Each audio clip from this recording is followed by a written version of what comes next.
Sesión General INPER.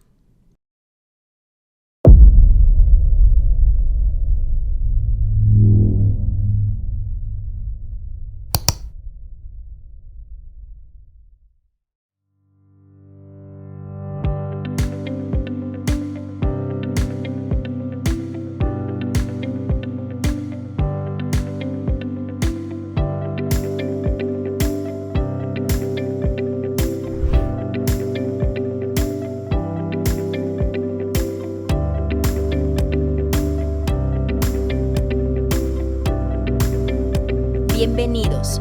Comenzamos.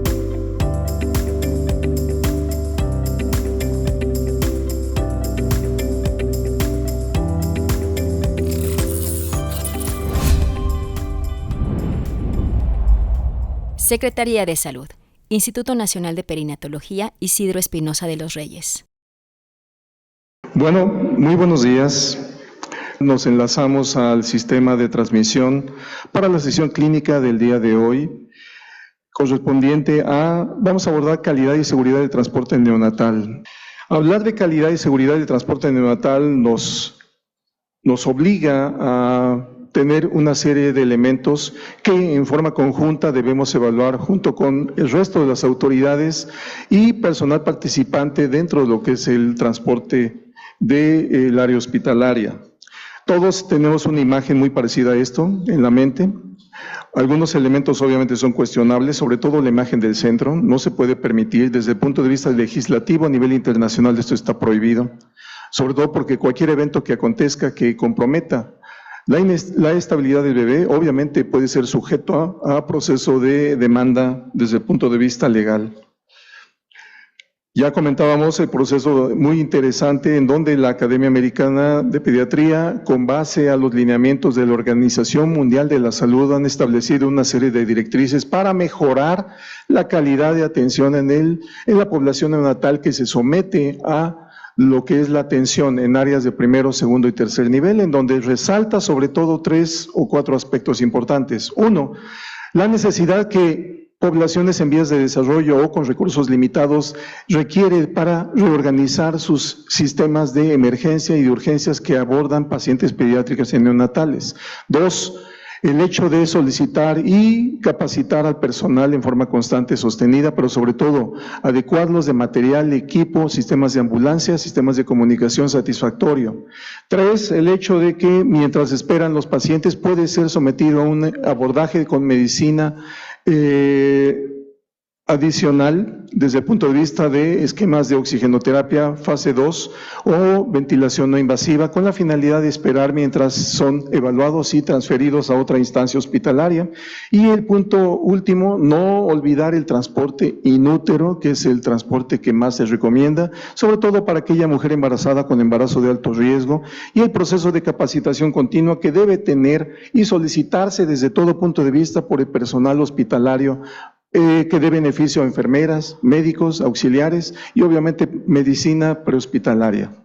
El padre de la calidad de atención en medicina es el doctor Donabedian, que entre otras cosas estableció una serie de directrices que es conveniente siempre recordar para hablar de calidad de la atención médica. Si partimos de esta situación, de este concepto, calidad es el tipo de atención para el bienestar del paciente, contemplando el proceso de atención en varios aspectos, varias partes, varias secuencias de fases. Punto importante, un español, el doctor Aguirre Gas, determinó que es la calidad de atención que se brinda directamente a un usuario que lo solicita, de acuerdo a la capacidad de infraestructura médica, capacidad médica de que está evaluando y los principios éticos vigentes que en algún momento deben llevar a la satisfacción del usuario, de acuerdo a la recuperación de salud o al proceso de realización de estudios diagnóstico-terapéuticos para recuperar el proceso de bienestar en su estado de salud físico, mental y social. El doctor Donabedian estableció un modelo de calidad de atención que sigue siendo vigente, en donde define 3 fases: estructura, el proceso y los resultados dentro de lo que es la atención médica, y que se aplican tanto en consultorio como en el área de atención hospitalaria, como en el proceso de atención en lo que nos ocupa en este momento de lo que es el transporte médico. Evaluando en la primera fase, sí, En el aspecto de estructura, la condición y organización física de los elementos organizativos, los diferentes participantes desde el punto de vista multidisciplinario, en el proceso que comprende directamente la elaboración de una normativa, de un proceso y de una guía de abordaje en el paciente para generar obviamente esa identificación del problema y que nos dé como resultado, de acuerdo a la estabilización, maniobras terapéuticas, el proceso normal de estabilización y que en la parte final se mantenga el estado de salud o recuperación de salud o al menos no modifique la evolución durante la fase de traslado. ¿Sí?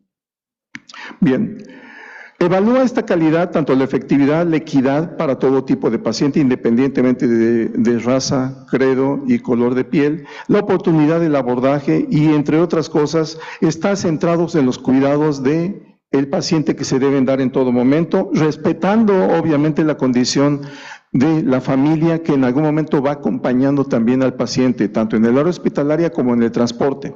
A diferencia de lo que sucede en otras latitudes, Estados Unidos, Portugal, España específicamente, donde no acuden los familiares directamente en la ambulancia donde va el paciente pediátrico, sino que acuden ellos por vía propia, de acuerdo a sus recursos propios. En México, obviamente hay una modificación de esta situación, hay algunos compañeros en el área hospitalaria que sí permiten, la mayoría no lo permite, sobre todo por los riesgos que implica el desplazamiento y la situación de generar o ser sometidos a un riesgo mayor para siniestros o alcances vehiculares que compromete obviamente el estado de salud del equipo humano, pero también del familiar en caso de que acuda. En nuestra institución perinatología sí permitimos que vaya el familiar, no directamente atrás, en la parte donde va la incubadora, sí en la parte de la cabina donde va el chofer, obvio, explicándole la condición, debe tenerse un consentimiento informado, con la finalidad de que todo ese proceso de información fluya en forma directiva para que el papá, la mamá que acuden, obviamente no tengan ninguna objeción dentro del proceso. Nunca se nos ha negado un traslado de un paciente, de un familiar, y bajo esa situación obviamente debemos ser lo más precisos posible dentro de la información que estamos brindando. Desde el punto de vista del proceso de estructura, no solamente vamos a evaluar la calidad y cantidad de personal, los equipos e instrumentos, los recursos financieros, las instalaciones físicas, el proceso de normativa que tenemos y el abordaje que debemos brindar en todo momento al paciente, tanto en fase pretraslado al momento de que lo desplazamos a la cuna y obviamente en la fase de desplazamiento dirigiéndonos hacia el hospital receptor final. Debemos acatar los reglamentos y procedimientos y los sistemas de información que deben fluir en todo momento. Hay comunicación constante sostenida entre su servidor, independientemente de que esté en fase de guardia del traslado, nos van comunicando, nosotros nos comunicamos de tal manera que esto sea más interrelacionado y obviamente la parte desde el punto de vista médico de evaluación del paciente sea reforzada con la posición del médico adscrito o bien de la autoridad del servicio de donde procede el paciente en su momento.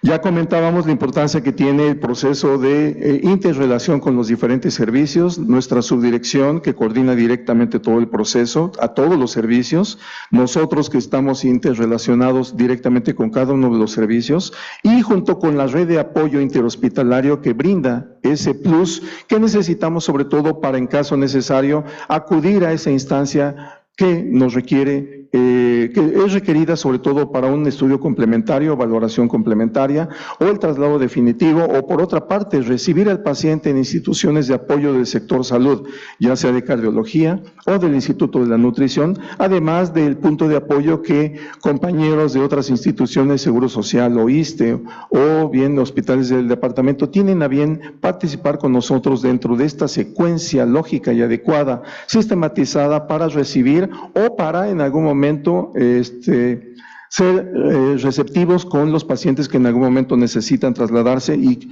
que ya no tenemos cupo o que llegaron de fuera a nuestra área de urgencias y necesitamos trasladarlos a un apoyo adecuado desde el punto de vista interhospitalario.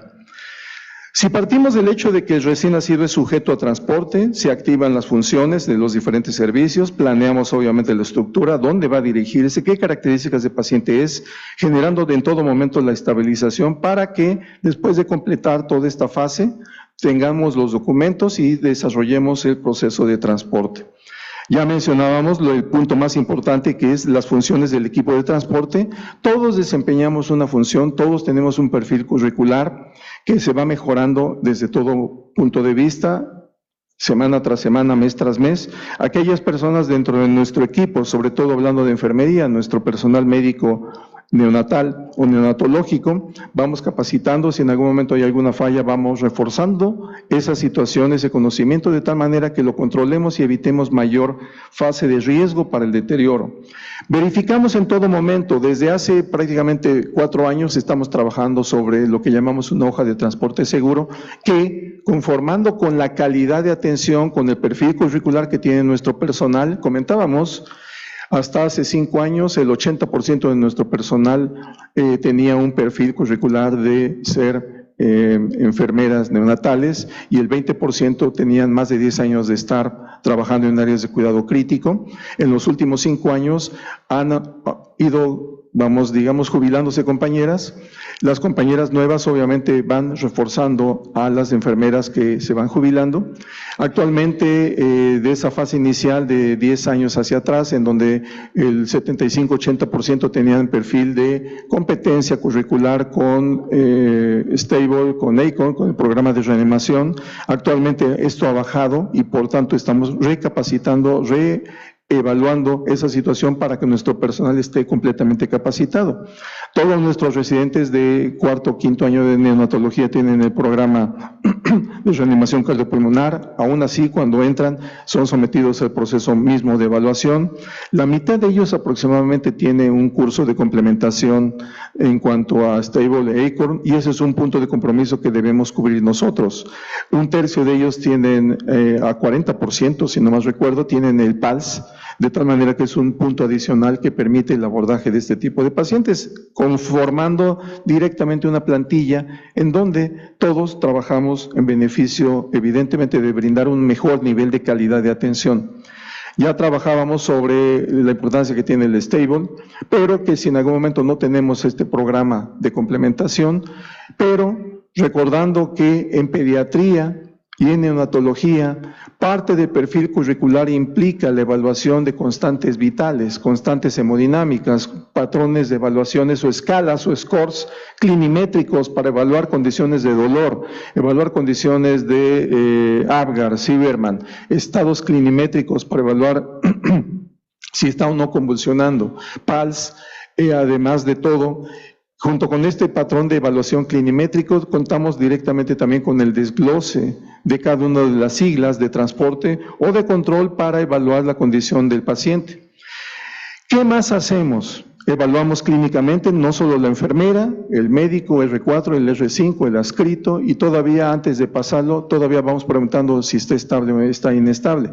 Si hay algo pendiente, se generan las medidas para estabilización. Si hay algo que quede pendiente de los equipos que participan en forma multidisciplinaria en la conformación y la activación de funciones para que la ambulancia y el equipo biomédico de incubadora y perfil de monitoreo esté funcional, íntegro y completo, obviamente, si está completo, funcional, no hay problema. Si falta algo, se detiene hasta que se complete esa fase. El neonato no se pasa de la cuna térmica o de la incubadora hasta a la incubadora de transporte hasta que no verifiquemos y consideremos que todo está perfectamente controlado.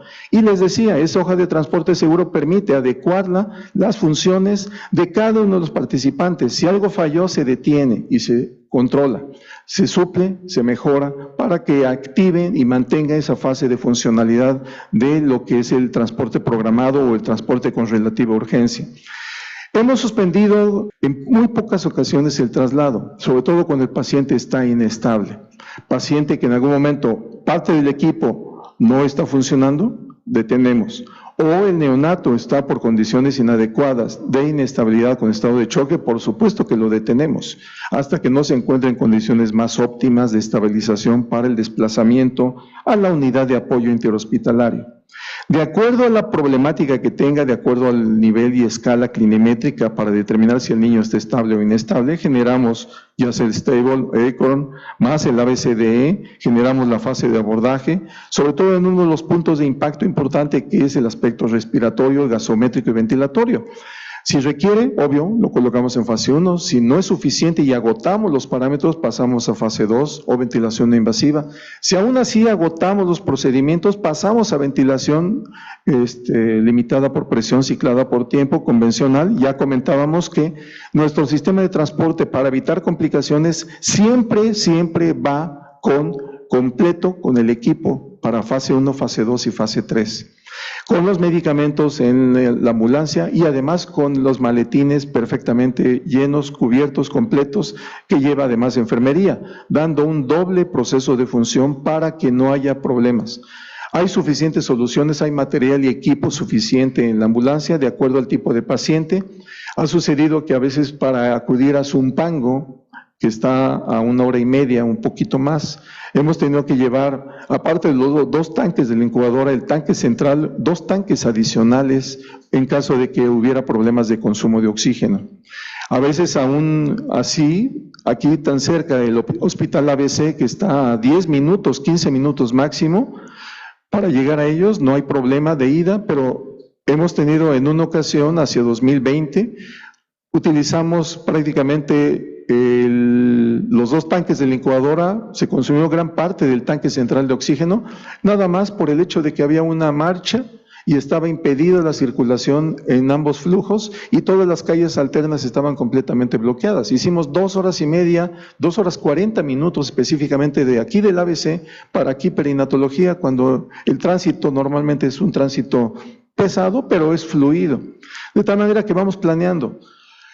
En 7 ocasiones, desde 2019 a la fecha actual, hemos modificado la ruta de acceso, de tal manera que vamos planeando, sobre todo en traslados programados, de tal manera que no nos atoremos en una marcha y obviamente esto tenga condiciones de deterioro del paciente. Es decir, vamos planeando, vamos estableciendo una logística con el equipo de transporte, con los choferes, de tal manera que decidamos la ruta más adecuada para evitar problemática y esto mantenga y mejore la calidad de atención. Ya comentábamos en la segunda presentación el esquema de estabilización, teniendo como objetivo que el neonato se mantenga con constantes vitales en todo momento, con base a la participación disciplinaria, interdisciplinaria junto con enfermería y personal médico, para evaluar las constantes que más frecuentemente nos pueden llegar a modificar la evolución de un neonato. Y bajo esta situación, obviamente, los resultados tienen que ser evaluados para no solamente establecer el cumplimiento de los indicadores que en algún momento son sometidos a evaluación. ¿Los indicadores de qué tipo? De que trabajo social cumplió su función. Por eso la hoja de transporte seguro, donde establecemos las 7 funciones más importantes de cada uno de los diferentes servicios. Los gastos efectuados que en algún momento sean adecuados, cuando en algún momento necesitamos que las ambulancias requieren la verificación o el servicio de mantenimiento en las agencias respectivas. La acreditación institucional, nuestras ambulancias están acreditadas y certificadas, sobre todo la neonatal pasa nada más con verla. Obvio, no tanto así, pero COFEPRIS y Secretaría de Salud las evalúan y obvio determinan. A pesar de que llevamos siempre todo completo, nos dicen, no podemos considerar que haya algún problema, está sobre certificada, tiene muchísimas más cosas que en algún momento nos han cuestionado. ¿Por qué en algún momento tenemos un ventilador de esas características? ¿Por qué tenemos medicamentos en algún momento que algunos pueden ser controlados pero bajo resguardo para que no haya problema? Precisamente porque los lineamientos internacionales establecen para manejo de transporte neonatal una serie de directrices que la norma oficial mexicana de 1994 y modificada 2013 no contempla y no considera para el transporte pediátrico y menos neonatal. Nada más maneja para el manejo neonatal, incubadora, personal que esté capacitado y un estetoscopio que en algún momento permita la evaluación del paciente. Pero la serie de directrices, personal capacitado, recertificado, qué programas debe tener, no contempla nada de eso. Las características en cuanto a manejo de equipo de intubación, cánulas, en relación a medicamentos, qué características deben tener los medicamentos, cómo deben estar preparados en su momento, no considera absolutamente nada, de tal manera que es una norma obsoleta, inadecuada, inoperante para la población pediátrica y más para la población neonatal. Por ese motivo, en muchas ocasiones, en los últimos 7 años, prácticamente, cuando nos han pedido que avalemos y certifiquemos, al menos institucionalmente, una unidad de apoyo, servicio subrogado de ambulancia, Ninguna ha pasado esa certificación, más de una, un sistema de medicina privada, una, solamente de 12 que nos han solicitado la evaluación de esas unidades. El conocimiento de servicio y en el caso específico de la ambulancia es obligado, por ese motivo pedimos que las enfermeras y nuestros médicos conozcan lo que tienen, manejen lo que tienen. Damos la fase de capacitación y obviamente con el advenimiento de los talleres de transporte, manejan perfectamente bien esta situación y cuando haya alguna falla, reevaluamos obviamente esta situación para que con esos estudios de sombra y estudios extra programados o fuera de la programación, refuercen obviamente ese conocimiento que puede quedar inadecuado. La satisfacción de la atención médica, y vamos a observar en las últimas diapositivas qué piensan o qué consideraron los pacientes y los familiares de los pacientes del paciente sometido a transporte. Muy bien, en esta imagen lo que se proponía era evaluar en un trabajo publicado hacia 2015, se evaluaron obviamente 9 indicadores válidos, factibles, viables para el monitoreo y evaluar la calidad de atención a neonatos, evaluándose diferentes tipos de circunstancias, desde el punto de vista de parámetros hematológicos, sí, los tratamientos que tenía con antibióticos, sí o no, desde 1, 2, sinergia antimicrobiana, ampicilina, amicacina, si tenían o no asfixia, si tenían o no condiciones de diagnóstico establecido por clínica o bien por alguna condición gasométrica asociada, si habían desarrollado o no convulsiones, la evaluación de balance, uresis, tensión arterial, las condiciones asociadas de dificultad respiratoria y otras condiciones clínicas importantes, si había o no datos compatibles con sepsis, y por otra parte, si había o no condiciones de prematurez. Y determinaron, entre otras cosas, como el objetivo era nada más la evaluación de los indicadores más factibles y más viables, consideraron que obviamente eran necesarios, sí, parámetros hematológicos, sobre todo VH, parámetros de evaluación clínica enfocados sobre todo si había o no datos de asfixia, alteraciones en cuanto a la uresis, evaluando obviamente datos de hipotensión, hipovolemia en algún momento, condiciones de sepsis adicionales, sobre todo si tenía o no dificultad respiratoria, si había o no datos de alteración gasométrica, la presencia, entre otras cosas, del control médico prenatal, enfocada específicamente si había datos de alteraciones en el bienestar del feto durante el proceso de embarazo y de las condiciones de prematurez, sobre todo en relación a la presencia de qué tan severo el nivel de prematuro y sobre todo si había o no desarrollado datos de apnea. Muy bien, si bien hay algunos estudios que parecían muy simples, todo estudio tiene un objetivo y bajo esa situación los indicadores que establecen los trabajos de investigación más la evaluación clínica, al menos de lo que es transporte, va pretendiendo determinar riesgo de variabilidad ante la presencia de X o Z o Y indicador clínico o de laboratorio, con la finalidad de enfocarnos a eso, controlarlo y evitar persistencia o que se presente en forma súbita para el deterioro del paciente. ¿Con qué finalidad? Esto con la finalidad de que se controle, se evite o bien lo controlemos. Esto habla finalmente de calidad si es que no se presenta o si es que el paciente, a pesar de que se presenta el problema, se resuelve perfectamente sin ningún problema. En esta imagen se observan lo que sucedió desde el punto de vista de la mejoría en la estructura del área hospitalaria y de la calidad de la atención en un área de entorno hospitalario para evaluar la mortalidad infantil en hospitales de Seguro Social segundo y tercer nivel. Es un estudio viejito, 2001-2002, pero permite determinar varios puntos muy interesantes. Primero, que independientemente del nivel de competencia, primero o segundo nivel, ¿sí?, o de tercer nivel, evidentemente todos tenían un patrón de riesgo de complicaciones en su momento.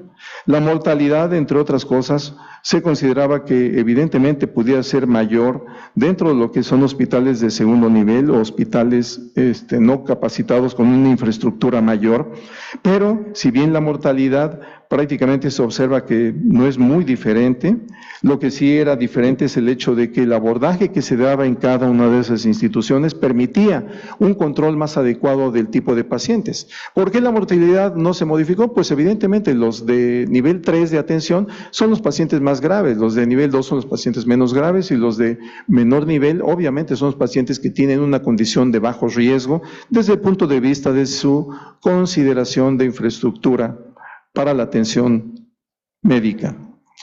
En esta otra tabla, lo que pretende evaluar es la calidad de atención desde el punto de vista de sistemas de transporte por sistemas de lo que corresponde al sistema de emergencia médica de urgencias. Esto fue realizado en el área de Río Grande do Sul, en Brasil, y determinaron obviamente, enfocado directamente para población neonatal, como un sistema que no es especializado, pero sí tenía 3 programas básicos: Stable, Acorn y el programa de reanimación cardiopulmonar. Permitió establecer, entre otras cosas, que la duración del transporte, por una parte, el soporte ventilatorio y la temperatura que se mantenía desde antes del traslado, durante y posterior, junto con las presiones arteriales, saturación de oxígeno, no mostró diferencias estadísticamente significativas en la fase de todo el proceso. Un sistema de transporte no especializado, lo cual habla de calidad de la atención. De 2009 a 2018, y hago este paréntesis sobre todo porque en 2018 comentábamos, se conformó, se fabricó, se armó la ambulancia neonatal que tenemos. Tenemos solo una, quisiéramos más, pero no se puede, por presupuesto. Y menciona obviamente las características del trabajo que tuvimos con el manejo de transportes neonatales en nuestra institución, antes de utilizar el sistema especializado de la ambulancia nueva con el sistema de transporte camilla elevador y el equipo, pues obviamente en ese momento nuevo. Los problemas médicos que se presentaron, cabe mencionar que censamos y registramos problemas médicos administrativos de relación interpersonal, de comunicación, problemas en cada uno de los diferentes servicios que se hayan podido mantener o sostener o presentar durante los traslados, y esta casuística está establecida aquí: problemas médicos diversos, administrativos diversos, 35-42% siempre había algún evento que había que controlar. Muy bien, cabe mencionar que solamente en ese periodo de tiempo hubo un fallecimiento. Comentábamos de un niño con una hemorragia, estado de choque, por un aneurisma gigante de la vena de Galeno sangrante, que todavía pudimos llegar al hospital de Legaria, pudimos meterlo al quirófano y sobre todo se operó, pero evidentemente fue imposible controlar este proceso. Aquí estamos mostrando parte de lo que desde el momento en el cual empezó a echarse a andar, 1 de febrero de 2019 hasta el momento actual, en diferentes fases de secuencias de evaluación, cómo hemos estado, cómo hemos ido. Ya ahorita está conformado en 2 artículos que van a salir próximos a publicación, en donde evaluamos en este primer periodo 2019-2020, traslados por mes, un número variable que va desde 19 a 20 traslados por mes. ¿Qué complicaciones llegamos a tener? En el 33.6% hubo complicaciones diversas en el proceso. Todos lo censábamos absolutamente en un proceso de registro de cada 5 a 7 minutos niño ventilado, máximo 7 a 10 minutos en el niño no ventilado, o 10 a 15 minutos en el niño que iba con aire ambiental, estableciendo el inicio de la secuencia de evaluación desde 30 a 45 minutos antes de la salida del paciente, evaluando la condición de estabilidad. Las complicaciones que llegamos a tener principalmente fueron modificaciones en la temperatura, lo cual se fue controlando y se fue adecuando para que no repercutiera mayormente en el paciente. Falla de equipo y sobre todo por desconocimiento, independientemente de lo que comentábamos, los primeros 200 traslados los hicimos junto con nuestro personal, junto con un ingeniero biomédico, de tal manera que el equipo fuera perfectamente conocido, manejado, sin mayor problema. A pesar de eso, sí llegamos a tener cierto tipo de eventualidades, ninguno con condiciones de deterioro en ese periodo de tiempo de 2019 a 2020. Alteraciones de procesos de que se retiraban las soluciones, ¿sí? La condición del niño que estaba con polimnea, desaturando, o bien datos con problemas relacionados con irritabilidad, aumento de trabajo respiratorio, que obligaba a modificar los parámetros de fase 2, FIO2, o bien de ventilación mecánica. En esta fase, ya evaluando de 2021-2022, solamente 40 traslados en esa fase, con la diferencia establecida aquí en la imagen a la izquierda, por edad gestacional. Cabe mencionar que desde este punto de vista hubo un grupo casi de 55% de niños de término, 45% de bebés prematuros. Los problemas que llegamos a observar igualmente fueron variables durante el transporte, aun cuando en la fase inicial todos salieron estables. Hipotensión, hipertensión, hipotermia, hipertermia, desaturando obviamente varios de los pacientes, todos ellos controlados durante la fase del traslado, ¿sí? Las velocidades comentábamos. Desde el momento en el cual se generó el deterioro catastrófico de un paciente, aumentamos el nivel de vigilancia y severidad para que la velocidad de niños de menos de 1.250 gramos ventilados, más los prematuros extremos, no exceda la velocidad de trayecto y desplazamiento de la ambulancia y del chofer más allá de 10 a 20 kilómetros por hora. Alguien dirá, es muy lento. No, es adecuado para un bebé con un alto riesgo de complicaciones, tratando de evitar complicaciones, tratando de evitar aceleración, desaceleración o frenadas bruscas, tratando de evitar los zigzagueos normales que en algún momento cualquier ambulancia hemos visto en nuestro ámbito de tráfico normal, como van zigzagueando. En el neonato eso está prohibido, por el hecho de que la aceleración, desaceleración, si el niño no va contenido, que cabe mencionar, nuestros pacientes todos van con contención, sujetadores, que evitan en su momento esas fases de aceleración, desaceleración, y que la contención nos da pautas para que además de que va fijo en la cabecita, no genere latigazos o aceleraciones bruscas que modifiquen el flujo sanguíneo cerebral.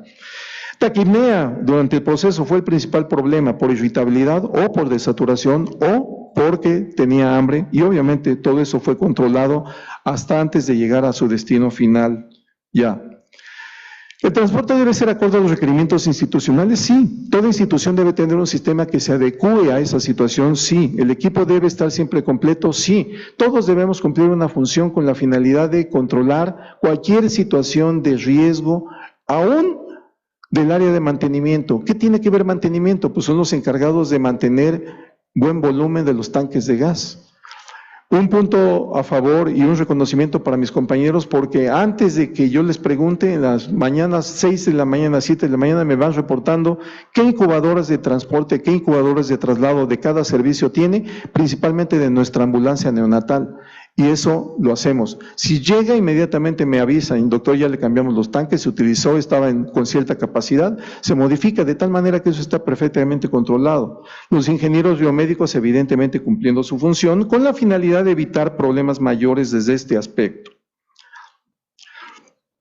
Es un programa, el transporte neonatal, que toda institución hospitalaria perinatal o pediátrica debería tener. ¿Existen diferencias en el abordaje? Sí, evidentemente. Podemos usar la fase de estabilización de Stable, Acorn, o les decía, SAFE, por ejemplo, que utilizan en Centroamérica y Sudamérica, y que espero que en algún momento la doctora Marcela Lavé, que va a enlazarse vía virtual inmediatamente después de su servidor. Ella es de Chile, encargada del área de urgencias del Hospital de la Universidad Católica de Chile. Nos va a comentar algunos puntos en relación a la estabilización y proceso de abordaje del paciente, pero sobre todo enfocado al aspecto de transporte intrahospitalario. El transporte, si no se hace o realiza en forma adecuada, sistematizada, programada, con los requerimientos adecuados, puede dar complicaciones en su momento. Y obvio, ¿existen diferencias en el monitoreo y equipo biomédico? Por supuesto. Hay áreas más sofisticadas, hay áreas menos sofisticadas, pero siempre debemos tener en mente que conforme nosotros desempeñemos y desarrollemos una buena función enfocada directamente al bienestar del neonato y su mamá, junto con el beneficio del personal o equipo de salud, haremos un trabajo mejor organizado, sistematizado, acorde a la normativa institucional. La normativa, cabe mencionar, desde 2004 la establecimos en forma sostenida, cada 4 o 5 años la vamos modificando. Ahorita ya tenemos la nueva que es vigente desde 2024. El manual operativo lo vamos actualizando cada 2 años, ahorita estamos en vías, aunque ya tengamos el de fines de 2023, por la nueva administración de nuestra institución tenemos que reactualizarlo para que obviamente tengan las firmas correspondientes que reflejen lo que estamos haciendo en nuestra institución. Una pregunta que con frecuencia nos hacen: perfecto, yo no tengo personal médico capacitado, no tengo ambulancia, ¿qué debo hacer? ¿Quién debe transportar al paciente? Hay diferentes elementos de seguridad. Se ha establecido en primer mundo, Estados Unidos, Europa, que debe ser personal competente, capacitado, certificado para el cuidado, atención, control de enfermedades, control y capacitado diestro en el proceso de realización de maniobras que generen un objetivo y tendientes a lograr la estabilización. Puede ser del equipo hospital de referencia, puede ser del hospital que acepta, depende lo que se tenga. A veces les decía, hemos colaborado transportando niños entre instituciones a petición de nuestra directora general o nuestra directora médica, o bien por orden superior de la presidencia, sí, hemos tenido que someternos a eso. Y no nos negamos, el punto es que nos digan con suficiente tiempo para acudir. Y hemos acudido en los 6 que hemos desarrollado, en los 6 acudí junto con mi personal médico, sin mayor complicación, aunque en uno de ellos sí hubo un problema especial, porque tenemos que evaluar todo. No es lo mismo trabajar con nuestros compañeros y obviamente enfrentarnos a una mamá adolescente que no habla castellano, que es adolescente, su hijo tiene hipertensión pulmonar, con 5 bombas de infusión, donde tenemos que pedir consentimiento informado. Los compañeros médicos del hospital donde fuimos ya querían irse y querían liberarse porque ya estábamos a punto de que ellos cumplieran su turno. Tardamos 4 horas y media en generar la comunicación, estabilización, maniobras, procedimientos, 4 horas y media en realizar esto, ¿sí? Hasta que por fin se logró y obviamente ya con todo controlado pudimos acudir pudimos subir al paciente, pasarlo a la incubadora y llevárnoslo al hospital a donde se había solicitado su recepción final. La atención médica del recién nacido no depende de un tiempo, por tanto, el tiempo que en algún momento las ambulancias subrogadas tienen muy reducido no puede aplicar al transporte neonatal y en general al transporte pediátrico, por supuesto que no. Es diferente el transporte en medicina prehospitalaria, sino aquí, siendo programado, siendo de urgencia, tiene otras características y la composición del equipo también tiene otras. Personal capacitado en todo momento. ¿Quién debe transportar al paciente? Puede haber transporte no especializado, pero que estén competentemente certificados, capacitados y diestros en el abordaje pediátrico y neonatal. Contra el transporte médico especializado, que habitualmente no vamos a tener problema, salvo la situación de que no estén familiarizados con el proceso y sistematización de evaluación de cada caso en particular para que no haya complicaciones.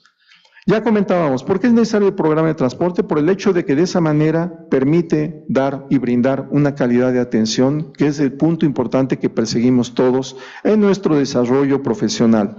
Enfermeras, médicos, personal de intendencia, servicios auxiliares, todos pretendemos desarrollar una función con la mejor calidad. La población neonatal tiene variables anatómicos, fisiológicas que modifican la evolución de un traslado y ya comentábamos en la parte inicial, ya la doctora Lupita Cordero reforzó la situación de inestabilidad que se puede dar ante un paciente y nada más por el proceso de manipulación, el proceso de tocar al bebé, el proceso de generar el estímulo luminoso que es también catastrófico o el estímulo auditivo adverso. Nada más hablando a cierta temperatura, a cierta intensidad en el paso de visita normal, disparamos la intensidad en decibeles de más de 50, 60 o hasta 70, lo cual va a repercutir en forma significativa con los neonatos. ¿De qué depende la seguridad, integridad y bienestar del neonato? Obviamente no del médico solamente. Si estamos trabajando en un ámbito hospitalario, dependemos totalmente de la calidad de atención que todos brindamos en su momento y que la participación interdisciplinaria, sostenida, sistematizada, con buena comunicación, empatía entre todos los participantes, nos permite brindar esa calidad, seguridad, integridad y bienestar del neonato y de su familia, sobre todo en el momento actual. Trabajo social, personal médico, enfermería, ingeniería biomédica, terapias respiratorias, servicios generales, mantenimiento, servicios auxiliares, todos desarrollamos una función. Y es importante, ¿por qué? Porque, obvio, a pesar del cambio tecnológico, las mejorías en las tecnologías, pretendemos obviamente ajustarnos a los lineamientos que la Organización Mundial de la Salud y nuestro programa de desarrollo sustentable determinado por el gobierno de nuestro país, aun cuando sea difícil por el presupuesto tan bajo que nos han dejado, tiene el objetivo muy directo y muy metido en la mente de abatir la mortalidad neonatal mundial a 12 o menos de 12 por cada 1000 recién nacidos vivos, tomando en cuenta que todavía estamos en una situación elevada de mortalidad a nivel mundial, siendo el objetivo principal es reducir esta cifra a menos de 5 por 1000, eliminando obviamente todas las muertes neonatales prevenibles que comentábamos. Se ha evaluado y se ha determinado que no necesitan terapias intensivas estrictas. A veces con un sistema organizado de CPAP en áreas de urgencia puede ser suficiente para evitar llegar a ventilación, estabilizar al paciente y permitir su desplazamiento hacia otra instancia hospitalaria que brinda una calidad de atención que no se puede brindar en un nivel 2 de atención. Como punto final, para tratar de establecer, y no es lisonja para lo que estamos haciendo, es lisonja, bueno, no, perdón, no es cebollazo, no es lisonja para uno, no, es un reconocimiento a la labor comprometida de todos los participantes. Esto, las últimas 2 diapositivas. Desde 2015 hemos establecido una serie de lineamientos con encuestas para evaluar la calidad de la atención y la satisfacción del derechohabiente de nuestra institución, dirigido a los familiares, a los papás, en función de la atención que reciben, no solo la mamá en el área obstétrica, sino también nosotros aquí. Es una encuesta en donde contempla directamente 18 rubros, más otros 15 en relación a perfil adicional de tipo epidemiológico, y evalúan obviamente un puntaje de 1, 2, 3, 4, en donde obviamente lo que se pretende determinar es si la calidad de la atención que se está brindando o si las instalaciones son adecuadas. Contempla funciones desde la relación interpersonal con el vigilante, con el policía, con la enfermera, con la trabajadora social, con la enfermería, diferentes sectores, limpieza, atención, iluminación, calidad de la información, calidad de la atención en el proceso diagnóstico y terapéutico de su paciente, y así sucesivamente hasta llegar a lo que es los que fueron sometidos a transporte, cómo consideraron el proceso de transporte. Nada más les vamos a presentar solo 2 diapositivas en torno a esto, puesto que obviamente contempla, son 30 imágenes sobre resultados que, sería engorroso y fastidioso llegar a presentar. Nada más 2. La calidad de atención médica, preguntado a los papás, ¿le dio confianza y tranquilidad? En el 75-80% de los casos afirmaron en un 16.6% que sí, era adecuada en el 75-80% de los casos. En el 100% de los casos, 83.4% de los que respondieron la encuesta, ya al terminar el transporte, consideraron que era adecuada porque le daba confiabilidad, confianza, tranquilidad y seguridad.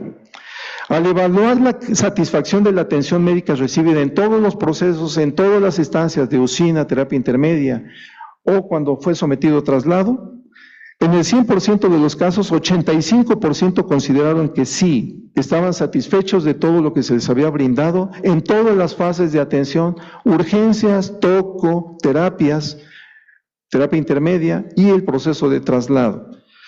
75-80% consideraron que sí era adecuada, solo el 11.6% consideró, y el 3.3% solo en el 50% respondió que era apenas suficiente. Del estado general de satisfacción por la atención del recién nacido durante el traslado y al término del traslado, determinaron en el 100% de los casos que había sido satisfactorio, adecuado, porque el niño se encontraba con buen estado y estaban completamente satisfechos que estaban haciendo lo mejor por su bebé. El 90% respondió que así fue. Y solo el 10% comprendió que el 75-80% de todos los procesos fueron adecuados para la atención. Bien, ¿qué hemos tocado? Los puntos en relación a la conformación del equipo, el trabajo multidisciplinario, las hojas de transporte seguro para adecuar y asegurarnos de que el transporte está siendo perfectamente bien llevado a cabo. Segundo punto, la calidad de la atención no solo depende de lo que estamos haciendo, la información empática directamente a los familiares, los resultados en relación a que no aumentemos la morbilidad y si vamos con complicaciones, controlemos perfectamente con base a lo que sabemos debe evaluarse, controlarse en todo momento para evitar mayor deterioro del neonato. Y el punto final, ¿qué estamos haciendo como institución en beneficio de nuestros pacientes? Quiero pensar que esto, no es lisonja, no es cebollazo, sino simplemente es un punto de partida para que como reto mantengamos o aumentemos la calidad de la atención en este aspecto que es el transporte neonatal. No toqué lo de transporte materno. ¿Por qué? Porque es otro rollo o es otro rubro, pero que en algún momento estamos trabajando con algunas personas aquí. Nuestra normativa neonatal es aplicable también al transporte materno. Y sobre todo, ¿por qué? Porque debemos influir en forma directa. Ya observábamos en una imagen inicial, en una de las primeras presentaciones, que la Organización Mundial de la Salud considera un punto prioritario, el punto 3.2, necesario, obligado, el de considerar y reconsiderar el transporte materno, el transporte in útero como elemento importante que toda institución debe evaluar. Y las áreas de medicina prehospitalaria también, sobre todo porque el porcentaje de complicaciones que se dan pudiera disminuirse en forma significativa si es que en algún momento la mamá con embarazo de alto riesgo es canalizada, evaluada a través de un sistema de abordaje prehospitalario dirigido directamente al área hospitalaria de acuerdo a la regionalización más cercana a su domicilio o de acuerdo a los requerimientos o las necesidades de esa paciente embarazada, dirigirla directamente a la instancia hospitalaria para la resolución de su embarazo complicado. Muy bien, ante todo les agradecemos su presencia. Si hay alguna pregunta, por supuesto que estamos para servirles. El punto más importante es comprometernos en este trabajo conjunto, colaborativo, para seguir haciendo cosas en beneficio de los más vulnerables, que son nuestros elementos más importantes que demandan cuidado y amor. Muchas gracias.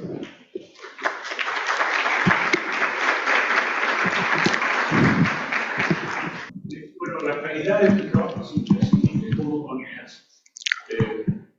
¿Cómo manejas los resultados que tienes? Mi pregunta es, yo he tenido la oportunidad de escuchar el transporte de pacientes a través de vía aérea, a través de ambulancias y todo, y la opinión es mucho a que la seguridad del paciente se da mejor y el control de las variables desde temperatura y calidad y todo a través del transporte terrestre. ¿Tú sientes que el tiempo que tardas con el tráfico y todo puede estar minimizado por la estabilidad de todas las variables que llevas? Muy buena pregunta, doctor. Prácticamente solamente en el lapso de desde 2004 hasta 2025, lo que vamos de este año, solamente en 2 ocasiones hemos utilizado transporte aéreo. Y eso por recomendaciones de un pacientes que iban a desplazarse a otra instancia, a otro estado. En 2 ocasiones. Utilizamos obviamente las instalaciones del Centro Médico Naval. Acorta mucho, sobre todo cuando el desplazamiento requiere, en el caso de requerimiento de helicóptero, requiere helicóptero para saltar obviamente más de 150 kilómetros. Y se recomienda para más de 300 kilómetros sí el uso de ala rotativa o ala fija, aviones sanitarios con capacidad. La ventaja, por ejemplo, que tenemos aquí es que estamos cerca. Ya tenemos calculado y establecido qué kilometraje hay de distancia de aquí al infantil, de aquí al INP, de aquí al Centro Médico Nacional, de aquí al Centro Médico La Raza. Los hospitales diferentes del sistema de la Ciudad de México, los hospitales pediátricos, a Zumpango, que hemos ido a Ixtlahuaca, Iztapaluca, también consideramos eso. Se ha utilizado, tenemos capacitación junto con otras personas del equipo de protección civil en transporte de desplazamiento de pacientes por helicóptero. Tenemos el nexo directamente con el grupo Cóndores. Tienen ellos 2 helicópteros, uno con una ambulancia y otro con 2 ambulancias, que en el lapso de 7 minutos podría saltar la problemática de transporte conflictivo de lo que es la salida a Cuernavaca hasta los Indios Verdes. En 7 minutos y medio es el trayecto que hacen. Bajo esa situación, evidentemente, no hemos utilizado ese sistema por el hecho de que es suficiente, al menos de lo que tenemos, con, obviamente, el transporte terrestre. La gran problemática de transporte aéreo es sobre todo paciente que en algún momento está inestable con datos de fuga aérea que puede incrementar, aun cuando nos elevemos no muy alto, pero puede incrementar el problema. Niños con enterocolitis necrosante pueden dar mayores inestabilidades, sobre todo en la fase aguda, sobre todo si está perforado el paciente. Y desde el punto de vista estricto, si fuera necesario el transporte aéreo, obviamente sabemos y tenemos las directrices adecuadas para determinar qué paciente sí, qué paciente no puede ser sometido a ese proceso de evaluación. Repito, no lo hemos utilizado estrictamente porque ha sido suficiente de transporte terrestre. Ahora, En el caso neonatal. En el caso pediátrico, sí contemplamos la situación de que el transporte por helicóptero se puede hacer más fácil para saltar las distancias y sobre todo, por ejemplo, con un paciente politraumatizado o con lesiones de extremidades que requieren el manejo agudo de esa fase de tiempo oro de los primeros 10 minutos que dicen evaluar, llegar a evaluar y en 10 máximo 12, 13 minutos iniciar el desplazamiento, pero el paciente es un paciente diferente. No sé si con esto responde parcialmente su pregunta, doctor. Sí, muy bien. La otra pregunta que te quería hacer es lo siguiente. En la otra experiencia que he tenido es que en un par de traslados, los jets privados y los aviones no tienen la capacidad de la puerta y todo para pasar con la cuna y el área donde acomodarlo y todo. Y ellos sugerían que esos transportes terrestres, aunque sea de más tiempo, les da más ventaja de tratar de subirlos en el avión, no las variables que estás comentando, que se me hacen de más impacto. La otra pregunta es, en el caso de la atención de pacientes de riesgo, ¿tú prefieres ir con el grupo de médicos y que trabajen ahí y luego traer al paciente, o prefieres traer al paciente a un hospital más sofisticado para hacer las cosas, como lo hacen aquí, por ejemplo, para operar a los de cardiología, que los llevan y todo, en lugar de traer a los cardiólogos a operar aquí o que tus cirujanos operen aquí y ya mover al paciente como tal? Y en esta dinámica, lo que pasa con la hemorragia obstétrica, ¿no? Que suben a las pacientes a los aviones y las trasladan, en lugar de ir el grupo médico a trabajar allá. La Federación de Ginecología y, bueno, el actual presidente, que maneja mucho la hemorragia obstétrica, él prefiere ir con su grupo de médicos o él personalmente a interactuar con el grupo local, hacer las operaciones y resolver las pacientes que tienen placentas y situaciones más complicadas que predicen una hemorragia obstétrica. ¿Tú crees que eso sea la solución? Que era la idea de tener los Da Vincis en todos lados y que los cirujanos pudieran operar a agentes, por ejemplo, en áreas de guerra o de conflicto más serio, y eso a través de los robots, o que realmente el manejo humano se vuelve fundamental. Bien, desde ese punto de vista, es un cuestionamiento, observación que yo les hice frecuentemente a mis compañeros ginecobstetras, obstetras, y mis compañeros cuando estaba yo asignado a tococirugía. Hay un traslado directamente a cardio o a nutrición donde hay que ir para atender a la paciente en su resolución de embarazo. Yo decía, ¿por qué no la trajeron? Es que es una paciente que está allá y allá nos están aceptando, y las directrices de las autoridades de aquí, de Perinato, determinaron que fuera el equipo y que nos trajéramos. Evidentemente, para el neonato, yo preferiría que se atendiera en el lugar donde obviamente va a nacer. Y aunque utilicemos transporte intrahospitalario, utilicemos los elementos más importantes para evitar rezago, tardanza, retraso, o que no tenemos las condiciones adecuadas en la otra institución para, obviamente, el abordaje. En los primeros traslados recordará usted que hubo problemas porque no se disponía en cardio y en nutrición de una cuna térmica. No había cuna térmica hasta que por fin se adecuó, se determinó, se señaló, hasta que por fin consiguieron una y tardaron varios meses en conseguir esto.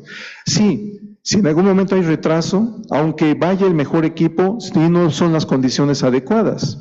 Además de que estábamos siempre sujetos a que anestesio liberara su tiempo para que entrara directamente el equipo de obstetricia de perinato a operar. Nos hicieron esperar 3, 4 y hasta 5 horas para que obvio, pudieran entrar los compañeros obstetras a operar y nosotros recibir al bebé, estabilizarlo, hacer las maniobras. Las podemos hacer allá, porque no es solo un médico el que va de neonato, va el R4, R5 y un adscrito. En esas fases, cuando yo he ido con ellos, íbamos, obvio, R4, R5, dependiendo de lo que teníamos enfrente, íbamos 2 R5, además de su servidor, de tal manera de que teníamos contemplado y controlado todo ese panorama, al menos de abordaje en el neonato. En el caso obstétrico, sí, sé que va R3, R4, algún adscrito, el anestesiólogo de nosotros, o a veces cuando no se puede, pues el anestesiólogo de cardio o de nutrición que interviniera.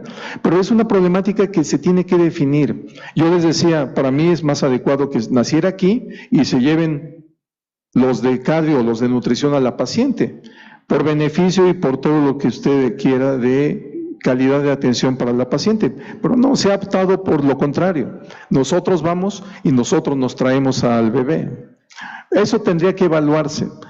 No tengo esos datos de cuántos tenemos, pero por año tenemos alrededor de 9 mínimo hasta 13, 14 por año que tenemos que acudir allá. Muy bien. Muchas gracias. No, doctor, a usted. Bueno, ante todo, pues muchas gracias.